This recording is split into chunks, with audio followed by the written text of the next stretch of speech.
लेकिन खुदारा समझो, ये मुल्क बड़े ही नाजुक दौर से गुजर रहा है। आज आप बताइए,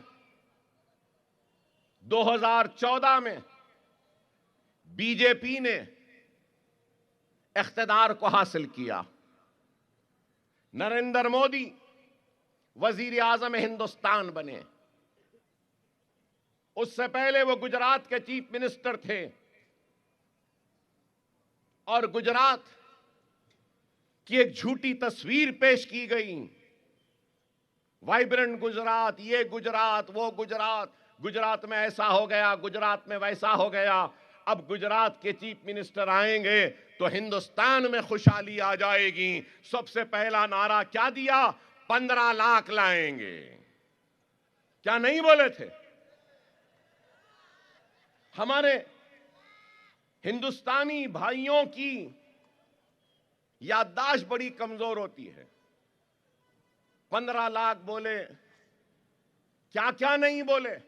मुझे याद है, इन्होंने कहा था, मनमोहन सिंह से कहा था कि मनमोहन सिंह, डॉलर बढ़ रहा है। $1 मनमोहन सिंह की उम्र से ज्यादा हो गया कहने थे। याद है ना आपको? बुजुर्गों को याद होगा। अरे बताइए, नरेंद्र मोदी साहब की क्या काबिलियत थी? क्या वो इकोनॉमिस्ट थे? डिग्री की बात, डिग्री कैसी है, सच्ची है, झूठी है, सही है, गलत है, मुझे नहीं मालूम, दुनिया को मालूम है। खैर जाने दीजिए, मैं उस पर भी नहीं बोलूंगा। वो खुद कहते थे, हमारी जमहूरियत की खूबसूरती है बाबा साहब अंबेडकर के बनाए हुए दस्तूर की खूबसूरती है कि हर कोई जमहूरियत के जश्न में हिस्सा ले सकता है, इंतखाब जीत सकता है, और वो कॉरपोरेटर बन सकता है, वो एमएलए बन सकता है, वो एमपी बन सकता है, वो चीफ मिनिस्टर बन सकता है, वो मिनिस्टर बन सकता है, वो गवर्नमेंट ऑफ इंडिया का सेंट्रल मिनिस्टर बन सकता है, वो हिंदुस्तान का वजीर आजम भी बन सकता है। उसी की हमारे जमहूरियत की निशानी है कि एक गरीब जो कभी मंडी में चाय बेचता था, वो भी वजीर आजम बना है। ये हमारी जमहूरियत की खूबसूरती है। मुझे खुशी हो रही है कि आप लोग मेरे इस जुमले पर इतनी आवाजें लगा रहे हैं। ये बाबा साहब अंबेडकर की बनाए हुए दस्तूर की खूबसूरती है, मेरे अल्फाज या मेरे जुमलों की ताकत नहीं है। इसलिए मैंने कहा कि यह मुल्क सबका है, एक गरीब का भी है, पढ़े लिखे का भी है, एक जाहिल का भी है।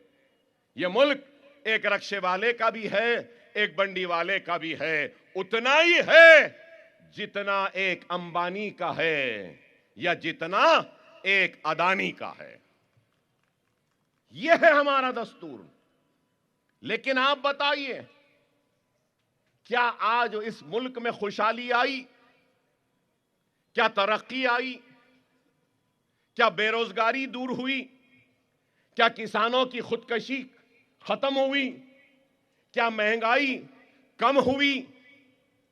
क्या लोगों को, बेघर लोगों को क्या घर मिले? क्या सारे हिंदुस्तान में बिजली आ गई? क्या सारे हिंदुस्तान के गांव में पानी पहुंच गया? क्या नौजवानों को नौकरियां मिल गई? आप बताइए। महंगाई आसमान को छू रही है। बेरोजगारी का यह आलम है कि पोस्ट ग्रेजुएट्स भी एक क्लास 4 की नौकरी के लिए अप्लाई कर रहे हैं। क्या महाराष्ट्र में रिक्रूटमेंट के लिए जब नोटिफिकेशन आया तो क्या पोस्ट ग्रेजुएट्स भी नहीं गए? ये बताइए, क्या यह विकसित भारत है? क्या आपने इसका ख्वाब देखा? आप बताइए, 2014 से लेकर आज की तारीख तक सिर्फ जुमले जुमले सिर्फ हथेली में जन्नत। अगर कुछ हुआ है तो नफरतों की दीवारें ऊंची हुई हैं।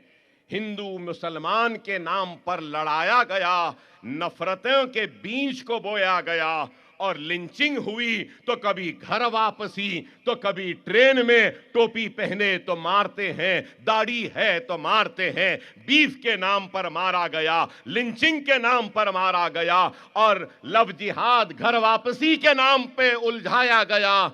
अरे आज भी आप देखते हैं कि बुलडोजर के जरिए डराया जाता है तो वह कानून के जरिए। अरे तुमने किया क्या है बताओ, मैं पूछना चाहता हूं। सिर्फ नफरत नफरत नफरत की है तुमने, इस मुल्क को बांटा है, हिंदू मुसलमान के दिलों में नफरत को पैदा किया है। और क्या किया है बताओ। तुम जब इख्तिदार पर आए तो डॉलर कितना था, आज 90 रुपये 21 पैसे है। मिस्टर मोदी तुम्हारी उम्र से बहुत आगे हो गया, इसको कब नीचे लाओगे।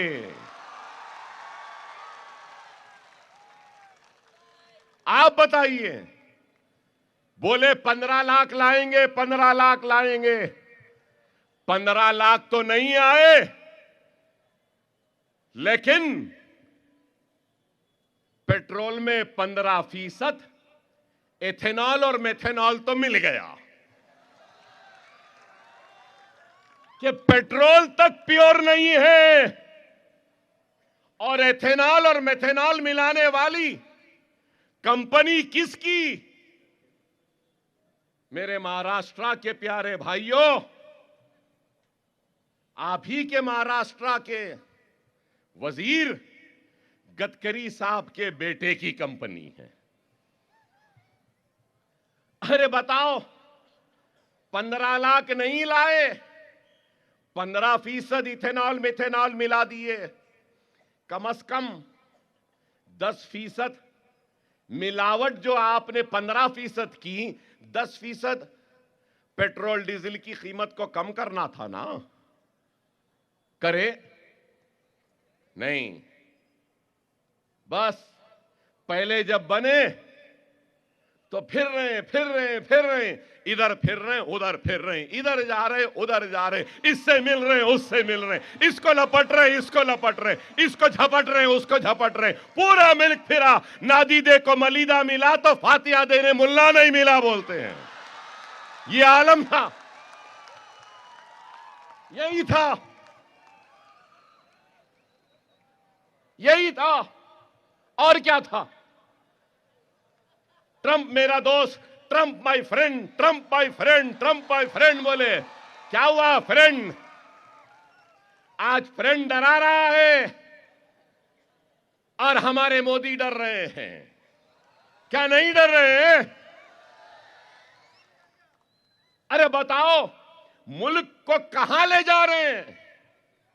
महंगाई बढ़ रही है, किसान मर रहे हैं, पेट्रोल में इथेनॉल मिलवा रहे हैं, अनाज कीमती हो रही है, पानी नहीं है, बच्चों को पढ़ने के लिए स्कूल नहीं है, जीरो एनरोलमेंट के स्कूल पूरे हिंदुस्तान में हजारों नहीं लाखों की तादाद में बंद हो रहे हैं। मैं कहीं और की नहीं, सिर्फ आपकी बात करूंगा कि यही नरेंद्र मोदी ने कहा था, पहले शौचालय बाद में देवालय। बोले थे ना। चीता कैंप गोवंडी के अवाम की सबसे बड़ी और पहली जरूरत अगर कुछ है तो मोदी साहब शौचालय की है। सही है ना? सही है या नहीं, ये बताइए। शौचालय तो बना दो। रेल की पटरियों के पास आज भी लोग बैठकर फारिग हो रहे हैं।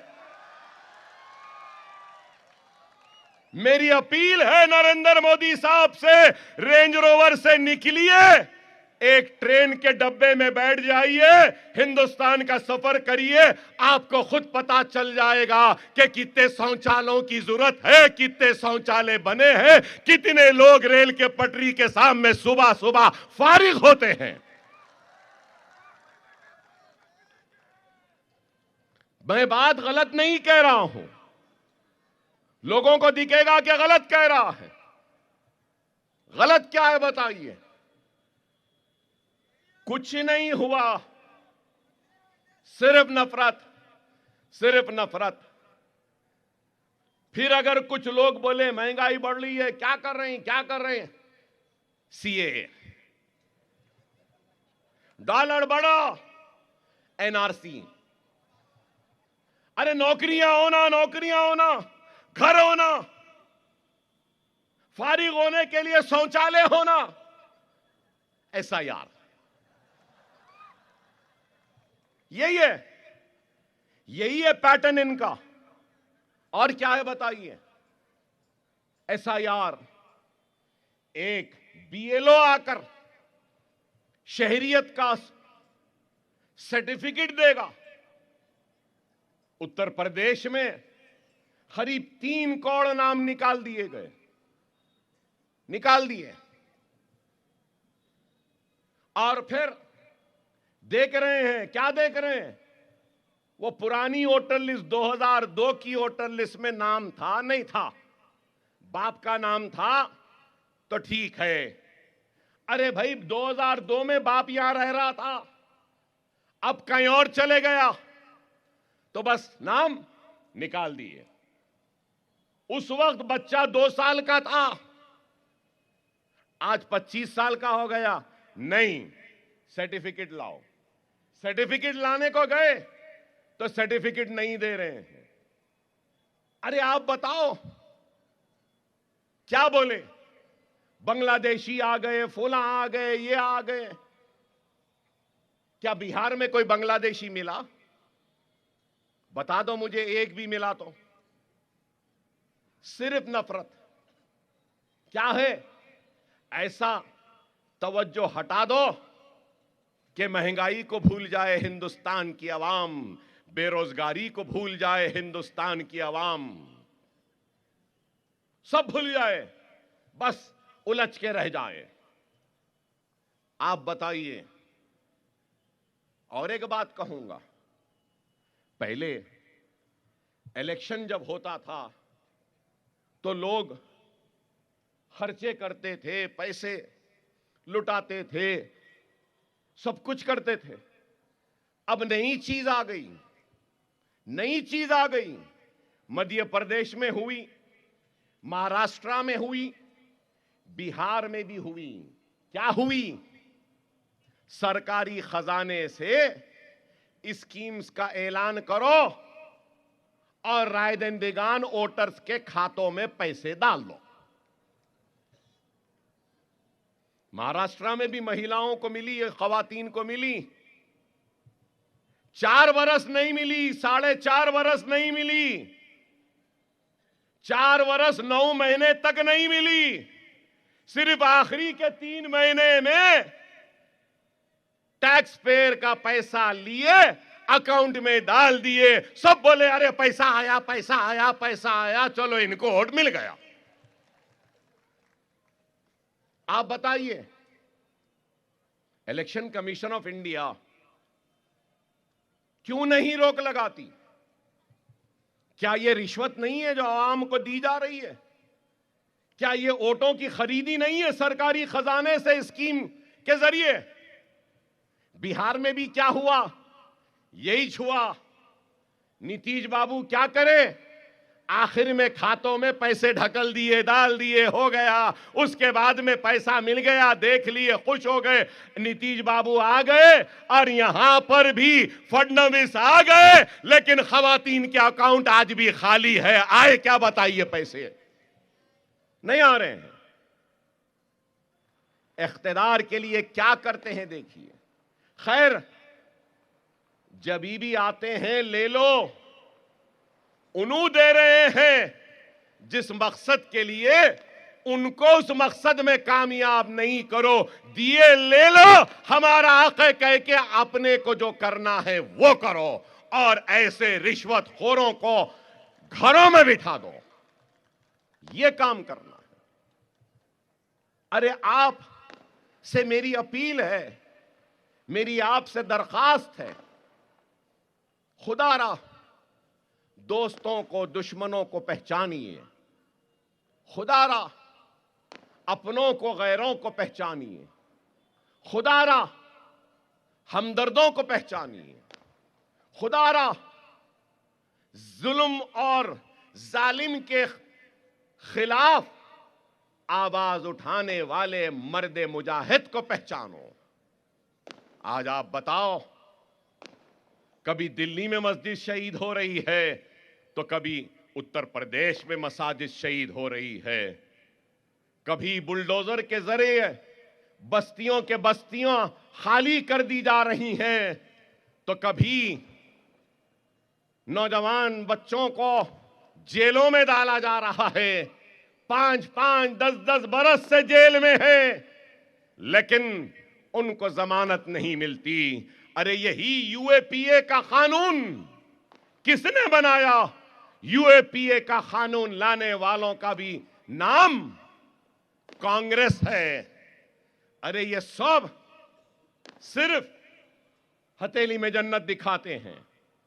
रमजान आ गया, टोपी पहन लिए, इफ्तार की दावत में शरीक हो गए।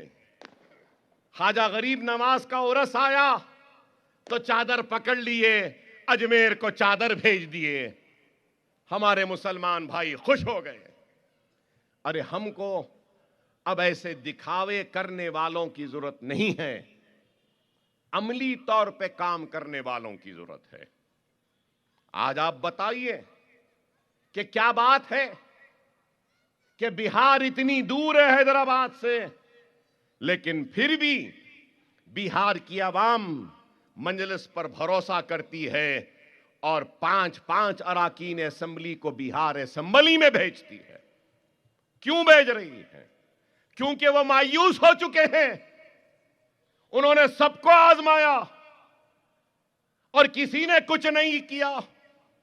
अब उनकी उम्मीद अगर कोई है तो वो मजलिस है, इसलिए मजलिस का साथ दे रहे हैं। कई लोग हैं, कई जमातें हैं। अपने दिल पे हाथ रखकर बोलो, इसमें कौन तुम्हारा अपना है? और आज अगर कोई ये समझ रहा है कि अकबरुद्दीन ओवैसी अपनी जमात मजलिस इत्तेहादुल मुस्लिमीन के लिए वोट मांगने आपके दरमियान में आया है, तो अल्लाह उसके रसूल की कसम, मजलिस इत्तेहादुल मुस्लिमीन मेरी जमात नहीं है। मैं अपनी जमात के लिए वोट मांगने नहीं आया हूं। मजलिस आपकी जमात है, आपकी अपनी जमात है। अपनी जमात का साथ दो, अपनी जमात को ताकतवर करो। हम नहीं रहेंगे, हम चले जाएंगे। जमात कायम दायम रहेगी। हर एक को जमीन की गिजा बनना है। हमको भी इस दुनिया से रुखसत होना है। हम भी चले जाएंगे, लेकिन हम एक सोच देने के लिए आए हैं, एक फिक्र देने के लिए आए हैं। ये सोच और फिक्र चाहे आज कामयाब हो या ना हो, हम आते रहेंगे, आते रहेंगे, उस वक्त तक आते रहेंगे कि एक एक मुसलमान के दिलों को जब तक हम जीत नहीं लेते। हम आपके दिलों को फतेह करने आए हैं। हम दिल को फतेह करेंगे। खुदारा याद रखो, एक तड़प अपनों को अपने लिए होती है ना, एक अपने को अपनों से जो तड़प होती है ना, वो तड़प एक गैर के पास नहीं हो सकती। खुदारा समझो मेरी बात को, वक्त और हालात की नजाकत को समझो। अगर बुनियादी सतह से हमारे नुमाइंदे नहीं होंगे तो फिर हम बेआवाज हो जाएंगे। इस बात को समझो, अगर बल्दिया में हमारे नुमाइंदे रहेंगे